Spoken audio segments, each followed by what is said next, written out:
পানীয় জলের দাবিতে এবারে উত্তাল হয়ে উঠল তেলিয়ামুড়া থানাধীন খাসিয়া মঙ্গল তেলিয়ামুড়া সরকারি মহাবিদ্যালয় সংলগ্ন গোবিন্দ সর্দারপাড়া এলাকার লোকজন। মঙ্গলবার সকালে এলাকাবাসীরা আকস্মিকভাবে পথ অবরোধে বসে পড়ে।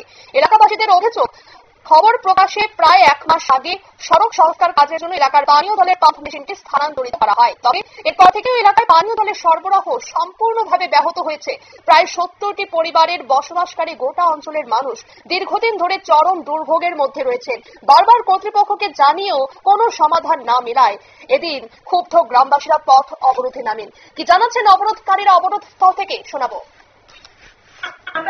ঠিক না, আগে তো জল আছে আয়া ওই দিন নম্বর কেটে ওই গেটে মনে এটা ওই দিন কাম করে কি দিতে করতে চারটে পানি কেন জল খাইবে পছায় আমরা যে মায়ের গিয়ে জল খাইতে খাইবো। আর এরা যখন নতুন পয়েন্ট লাগাই দিছে আর সারা গ্রামে সব জল বন্ধ হয়ে গেছে গা।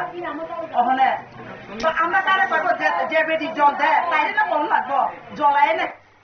আপনারা শোনেন অবরোধকারীদের বিক্ষোভ এবং এই ঘটনার খবর ছড়িয়ে পড়তেই ঘটনাস্থলে পৌঁছে যান তেলিয়ামুড়া মহকুমা শাসক কার্যালয়ের ডিসিএম প্রদীপ কুমার সরকার, তেলিয়ামুড়া থানার সাব ইন্সপেক্টর বিদ্যা দেববর্মা সহ প্রশাসনের অন্যান্য আধিকারিকরা এবং তারা অবরোধকারীদের সঙ্গে কথা বলে পরিস্থিতি স্বাভাবিক করার চেষ্টা চালান। কিন্তু অবরোধকারীদের বক্তব্য, যতক্ষণ না পর্যন্ত ডিডব্লিউএস আধিকারিকরা এই সমস্যার সমাধানের আশ্বাস দিচ্ছেন ততক্ষণ পর্যন্ত তাদের অবরোধ কিন্তু চলতেই থাকবে। নিয়ে নিচ্ছে ছোট্ট একটি বিজ্ঞাপন বিরতির সঙ্গে থাকুন।